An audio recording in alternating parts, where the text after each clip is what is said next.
Welcome to Blessing Today. Blessing today में आपका स्वागत है। I believe the Lord is going to do something good in your life today. मैं विश्वास करता हूँ आज परमेश्वर आपके जीवन में अद्भुत कार्य करेंगे। Hope you are enjoying Blessing Today episodes. आशा है ब्लेसिंग टुडे एपिसोड का आप आनंद उठा रहे होंगे। We have programs in the morning and in the evening every day. हम कोशिश कर रहे हैं कि हर दिन सुबह शाम आपके पास आएं। It is like double dose coming to you. ये आप तक आने वाला डबल डोज I होगा। have a comment received from, there are so many hundreds of comments coming, but a selected few. This one is from Shinsi Thomas. सैकड़ों comments आ रहे हैं, लेकिन मैं इनमें से कुछ ही कमेंट्स पढ़ूंगा और ये आया है सिंची थॉमस की ओर से। Hi Pastor, thanks for the special prayers you are conducting in every evening. Pastor आपका बहुत बहुत धन्यवाद आपकी प्रार्थनाओं के लिए जो आप हर शाम को करते हैं। Just the prayer and the message give us enough strength and encouragement to go on.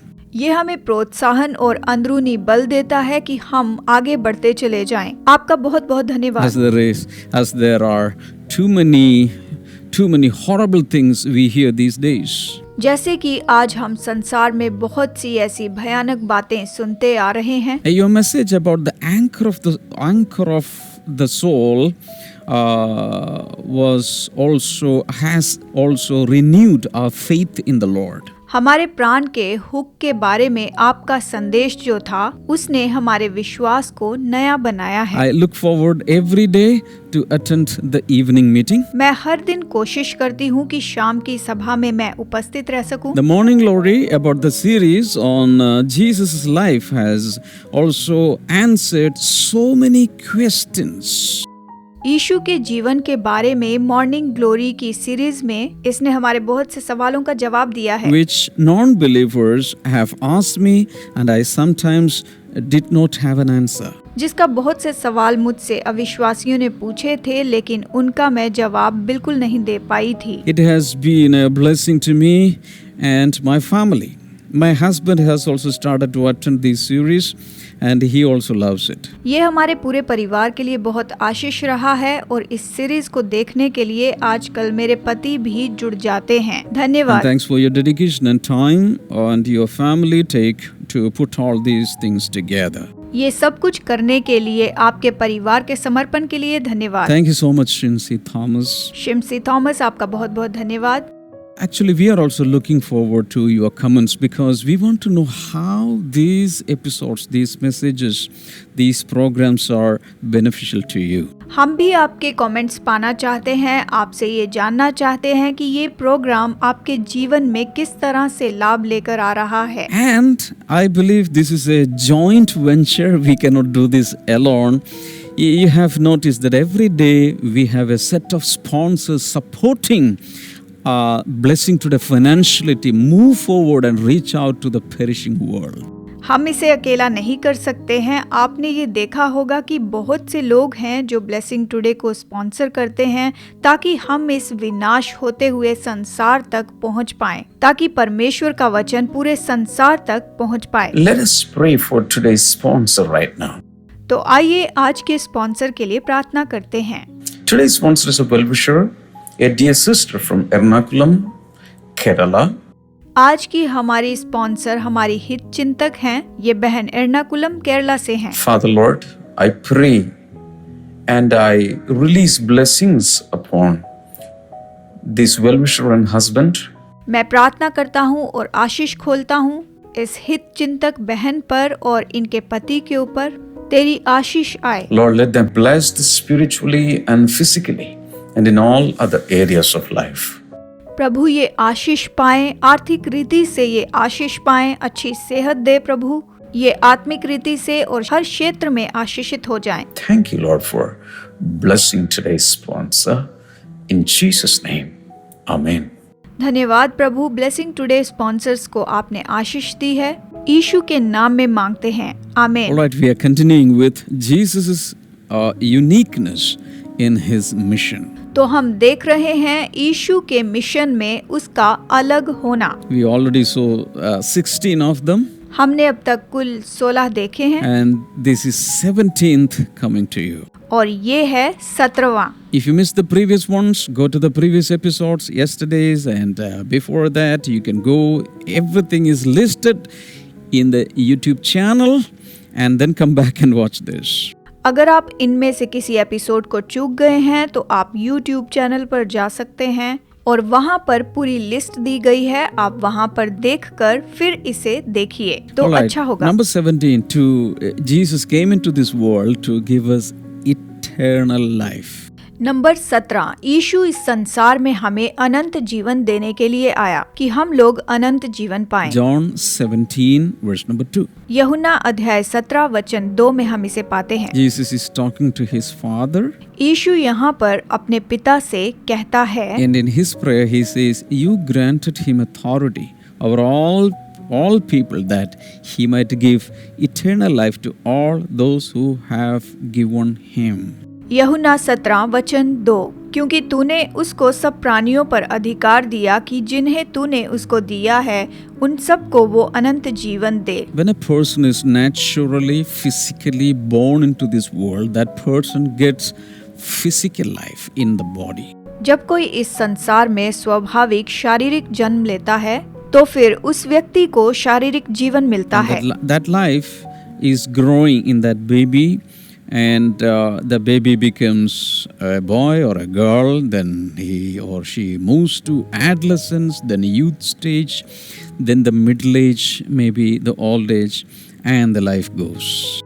और वो जीवन शिशु में बढ़ता है और वो बढ़ता चला जाता है, चाहे वो लड़का या फिर लड़की हो, और फिर वो किशोर अवस्था में आते हैं, फिर जवान हो जाते हैं, फिर मध्यम उम्र में आते हैं, फिर बूढ़े हो जाते हैं और फिर उनकी मृत्यु हो जाती है। But Jesus said in John chapter 3 to Nicodemus in a secret get together with the Lord Jesus, the greatest rabbi, and this rabbi, Jesus said, "You have to be born again." जब Nicodemus यीशु से मिलने के लिए आता है, गुप्त में यूहन्ना अध्याय 3 में प्रभु यीशु मसीह जो महान रब्बी था उसे मिलने के लिए ये रब्बी आता है, तो यीशु ने उससे कहा कि तुझे नया जन्म प्राप्त करना होगा, नए सिरे से जन्म लेना होगा। You know the story very well. आप ये कहानी अच्छे से He was जानते हैं। shocked to hear that ये बात सुनकर निकोदेमुस चकित हो गया, because he was already an adult man. क्योंकि वो तो एक वयस्क व्यक्ति था, जानते हैं। How can I go back to the womb of my mother and come again? उसने पूछा कि मैं किस तरह अब अपनी माँ के गर्भ में जाऊं और फिर वापस आऊं, ये कैसे हो सकता है? After conception, a boy to be born into this world, a baby to be born into this world, that baby will take a minimum 9 months. गर्भ धारणा के समय से लेकर और बच्चे के जन्म तक लगभग 9 महीने लगते हैं। बच्चे को जन्म लेने तक कम से कम 9 महीने का समय लगता है। But Jesus was talking about spiritual birth. लेकिन यीशु यहाँ पर आत्मिक जन्म लेने के बारे में कह रहा था। Jesus said, just like the wind comes and goes, that will be like the person who will be born again. That means very quick. यीशु ने कहा कि जिस तरह से हवा एक तरफ से आती है दूसरी तरफ से चली जाती है, वैसे ही लोगों का नया जन्म होगा। इसका मतलब बहुत ही जल्दी होगा। देखिए, So Jesus was talking about a particular birth, a supernatural birth, where Jesus said, you have to be born by the Spirit and by the water. यीशु खास जन्म के बारे में बता रहा था, अलौकिक जन्म के बारे में, जहाँ पर यीशु ने कहा कि तुम लोगों को जल और आत्मा से जन्म लेना होगा। यीशु ने कहा कि तुम्हें जल और आत्मा से जन्म लेना होगा, जो कि खास तरह का जन्म होता है, जो अलौकिक जन्म है, आत्मिक जन्म। Water there represents the word. जल वचन को दर्शाता है, जानते हैं। All right, and for that you need only some moments. और बस आपको इसके लिए बस कुछ ही पल लगते The हैं। Spirit comes, the word comes, that human spirit is born again.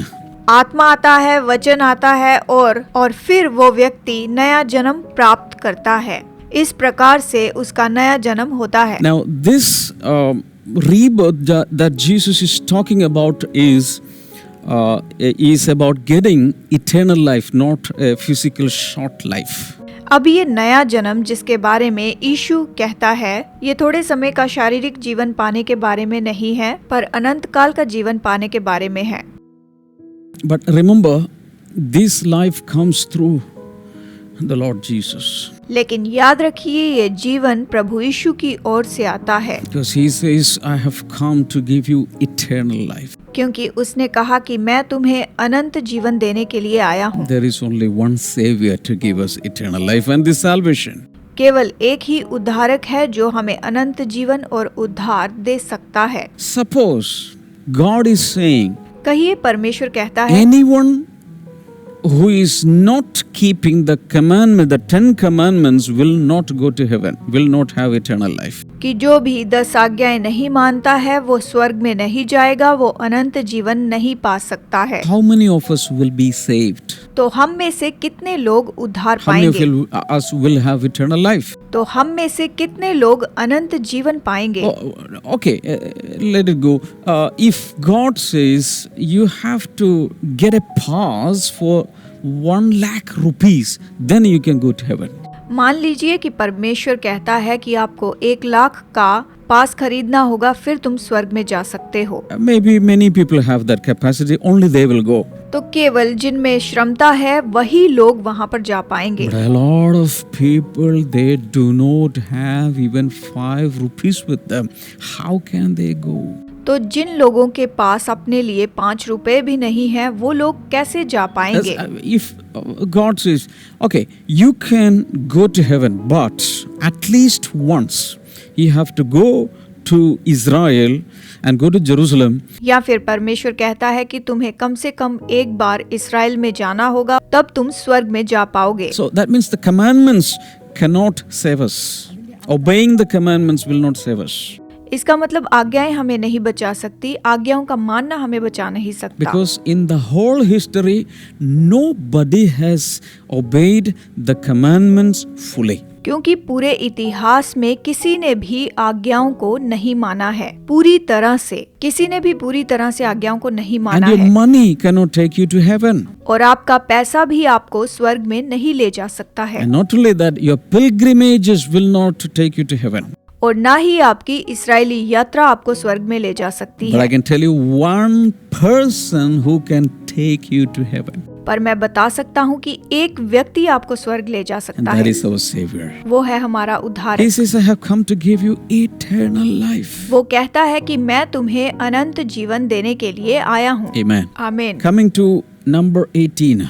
तो चलिए देखते हैं number 18। Jesus says, I have come to serve men. यीशु ने कहा, मैं मनुष्यों की सेवा करने के लिए इस संसार में आया हूँ। Matthew 20 and verse number 28. मत्ती अध्याय 20 वचन 28। आइए इसे देखते हैं। Just as the Son of Man did not come to be served, but to serve and to give his life as a ransom for many. जैसे कि मनुष्य का पुत्र वो इसीलिए नहीं आया कि उसकी सेवा टहल की जाए, परंतु इसीलिए आया कि आप सेवा टहल करें और छुड़ौती के लिए प्राण दें। So there, the first part, Jesus has come to serve people.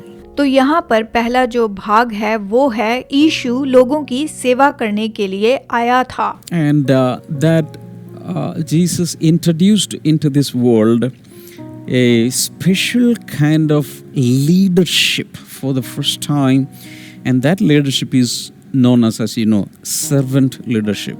इसका मतलब है यीशु एक विशेष तरह की सेवकाई को हमें यहाँ पर बताने के लिए आया, और वो सेवकाई है दास बनकर अगुवाई करना। That means through serving people, becoming a leader. इसका मतलब है लोगों की सेवा करने के द्वारा अगुवे बनना या फिर उन लोगों की अगुवाई करना। That's what Jesus exemplified. यीशु ने हम लोगों को यही तो दर्शाया है। And the process and everything is written in Philippians chapter 2. और इसकी सारी क्रिया और सारी बातें फिलिपियों 2 अध्याय में बताई गई You हैं। can write down verses 5 to 8. आप इसे लिख कर देख सकते हैं वचन 5 से 8 You में। can read it later. आप इसे बाद में भी पढ़ सकते हैं। And Jesus even served his disciples. और यीशु ने अपने चेलों की सेवा भी की। Jesus served the sinners. यीशु ने पापियों की भी सेवा की, Jesus served the sick people. बीमारों की सेवा की, Jesus served the poor people. कंगालों की सेवा की, Jesus served the demon-possessed people. दुष्टात्मा से ग्रसित लोगों की सेवा Jesus की। served everyone. यीशु ने सबकी सेवा की। So Jesus said, I have come into this world to serve people. तो यीशु ने कहा कि मैं इस संसार में लोगों की सेवा करने के लिए आया So हूँ। what should we draw from that? तो हमें उससे क्या लेना चाहिए? We should also live to serve others. हमें भी दूसरे लोगों की सेवा करते हुए जीना चाहिए। Shall we take that decision today? आइए आज ये निर्णय ले लें। We can serve the humanity. हम मनुष्यों की सेवा कर सकते हैं। We can serve the community around us. आसपास के लोगों की। We can serve the afflicted people, the tormented people, the downtrodden people. जो लोग गरीब हैं, कंगाल हैं, कुचले गए हैं, उनकी सेवा कर सकते हैं। Shout hallelujah. जोर से कहें हालेलुया। Coming to number 19. अब देखते हैं number 19। Oh, this is awesome. ओ, ये कितनी अद्भुत बात है।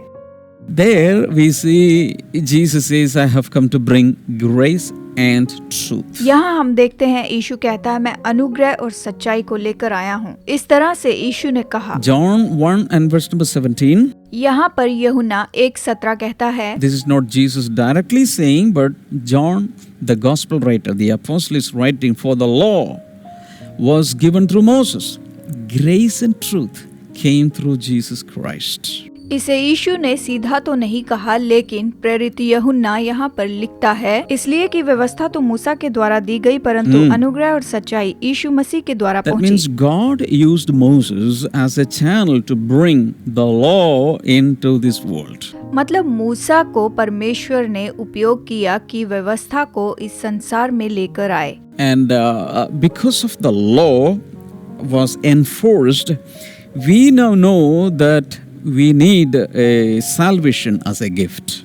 व्यवस्था लाई गई, इसीलिए हम जानते हैं कि वरदान के रूप में हमें उद्धार की जरूरत है। हम लोगों को उद्धार की जरूरत है। So Moses brought the law. तो देखिए मूसा ने व्यवस्था लाई, But Jesus brought what? Not law, but grace and truth. यीशु ने क्या लाया? व्यवस्था नहीं बल्कि अनुग्रह और सच्चाई लेकर आया। क्या आप जानते Now my हैं? question is, what are you bringing into this world? What am I bringing into this world?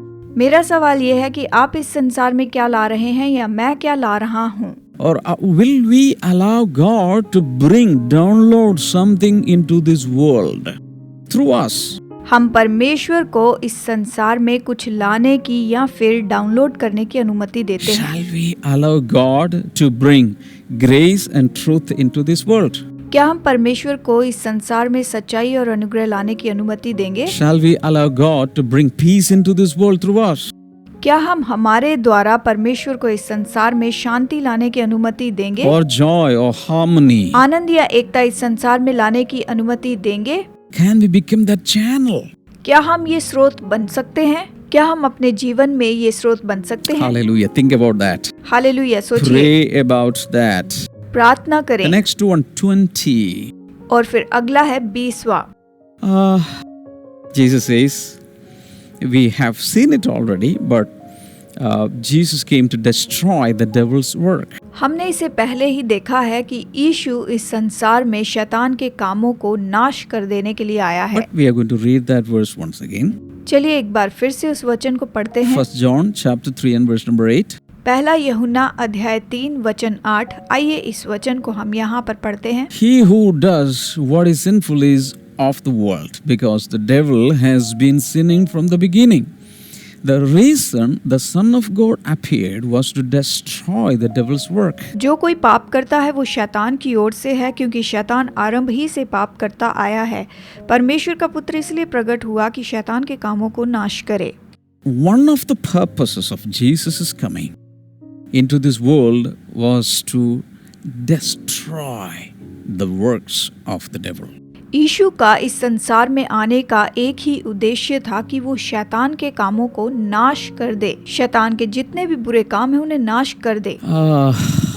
From the beginning, the devil started to work in the lives of people, in this world, even in the environment, in the atmosphere, everywhere he wants to pollute. He wants to fill this earth with evil things. शुरू से ही शैतान लोगों के जीवन में काम करता आया है। इस संसार को, इस वातावरण को, यहाँ तक कि हर एक जगह को वो दूषित करना चाहता है। वो इस संसार को केवल बुराई के साथ भर देना चाहता है, to fill this world with evil. कि इस पूरे संसार को बुराई से भर दे। He brings sins, he brings sicknesses and curses, poverty, he brings battles and wars, he brings a lot of negative stuff, witchcraft and other things. वो लेकर आता है पाप, बीमारी, गरीबी, श्राप, युद्ध और लड़ाइयाँ, और वो काला जादू और इस तरह की जो बुराई की चीजें हैं, सब ऐसी चीजों को वो लेकर आता है। And Jesus came to reverse the process. लेकिन यीशु इस पूरी प्रक्रिया को उल्टा करने के लिए आया है। From the very beginning, on the first day, day one of his ministry, what he did was in a synagogue, he casted out a demon. अपनी सेवकाई के पहले दिन से ही उसने आराधनालय से दुष्टात्मा निकाली थी। इस बात को हम वचन में देखते हैं। And from that time, he started reversing the process, the works of the devil. और उसी समय से उसने शैतान के कामों को उल्टा कर देना या फिर फेर देना शुरू कर दिया था। Hallelujah. Hallelujah. Brother, sister, my question is there a work of the devil remaining in your life still? मेरे भाइयों और बहनों, मेरा सवाल ये है कि क्या आज आपके जीवन में कोई शैतान का ऐसा काम बाकी है, Or in your family? या आपके परिवार में? Jesus is there ready to destroy the works of the devil. यीशु बिल्कुल तैयार है कि शैतान के कामों को वो नाश कर दे, फेर दे। Hallelujah. Hallelujah. So if you can point out to what in which area the devil is doing something, Jesus will come and destroy the devil's work right there. अगर आप अपने जीवन में उसे देख लें कि शैतान किस क्षेत्र में आपके जीवन में काम कर रहा है, तो यीशु वहीं पर उस शैतान के काम को नाश कर देगा, क्योंकि वो उसके कामों को नाश करने के लिए आया है। I think I should pray for that right now. मैं सोचता हूँ मुझे इस वक्त इसके लिए प्रार्थना करनी चाहिए। Because in many areas of your life the devil has done something. The devil has constructed strongholds, etc. क्योंकि शैतान ने आपके जीवन में बहुत से क्षेत्रों में काम किया है और उसने अपना दृढ़ बनाकर रखा है, जानते But हैं? today it is going to be broken. लेकिन उन सारे कामों का आज अंत होगा। You may remember when we did Inside Out series, I was talking about different doors through which Satan can enter into a person's life. आपको याद है जब हमने इनसाइड आउट सीरीज की थी, मैंने बताया था शैतान किन किन दरवाजों से भीतर आता है। Okay, Satan got an entry. ठीक है, मान लीजिए शैतान किसी तरीके से आ गया है। Even into the Garden of Eden, Eve was opening a door.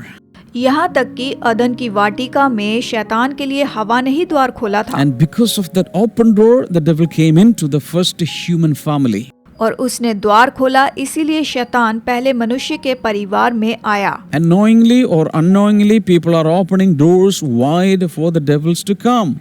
जानबूझकर या अनजाने में लोग शैतान के भीतर आने के लिए द्वार खुला रख देते हैं। But today, the Lord Jesus is coming there. आज प्रभु यीशु मसीह वहाँ पर आ रहा है। Because the very purpose for which Jesus came into this world was to destroy the devil's works. यीशु का इस संसार में आने का एक ही उद्देश्य था, और वो था कि शैतान के कामों को वो नाश कर दे। Right now, we are using the authority God has given us. अब हम परमेश्वर ने जो हमें अधिकार दिया है उसका हम उपयोग करते हैं। In the mighty, mighty name of Jesus, we cast out the devil from your life. यीशु मसीह के सामर्थी नाम से हम शैतान के कामों को आपके जीवन से निकाल देते हैं। All kinds of witchcraft, all kinds of black magic, also all kinds of sorcery, and all kinds of demonic activities we stop and cast out in Jesus' name. हर तरह का जादू, हर तरह का काला जादू, हर तरह के टोने, दुष्ट आत्माओं के हर एक कामों को हम रोक देते हैं और निकाल देते हैं। You can receive that deliverance right now. आप इसी वक्त छुटकारे को पा सकते हैं। Stand up on your feet, shout hallelujah, and declare to the whole world the devil is out of your life. अपने पैरों पर खड़े हो जाएं और जोर से इस संसार से कहें कि शैतान आपके जीवन से निकाल दिया गया है। The devil is out of your life. शैतान आपके जीवन से निकल गया है। Hallelujah. Hallelujah. And you can declare your home, your family, your life as a demon-free zone.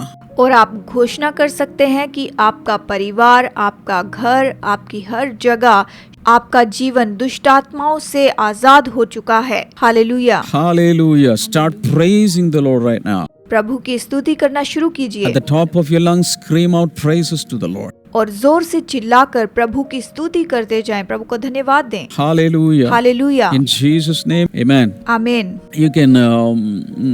You can testify what is happening with you. आप गवाही दे सकते हैं कि आपके साथ क्या हुआ है। You call up the prayer line right now, अभी हमारी प्रेयर लाइन पर फोन or कीजिए। send an audio message or a text message to Blessing Today WhatsApp number. Blessing today WhatsApp number पर हमें ऑडियो भेजिए या फिर हमें टेक्स्ट कीजिए। When the live program is over, you can put your experiences, your comments, suggestions, etc. in the comment section. Program के अंत में कमेंट सेक्शन में जाकर आप हमें कमेंट्स जरूर भेजिए। आप अपने कमेंट्स हमें निरंतर भेजते रहिए। Hallelujah. Hallelujah. And if you are blessed, you can sponsor some of these episodes. और अगर आपने आशीष पाई है तो इन एपिसोड्स को आप स्पॉन्सर कीजिए। You can go to Amazon and get Blessing Today books, Amazon पर आप ब्लेसिंग टुडे की books मंगवाइए, especially get my prayer diary. खास करके मेरी प्रार्थना पुस्तक मंगवाइए। Okay, God bless you. See you tomorrow. Bye-bye. प्रभु आप लोगों को आशीष दे। आपसे फिर मुलाकात होगी। Bye bye.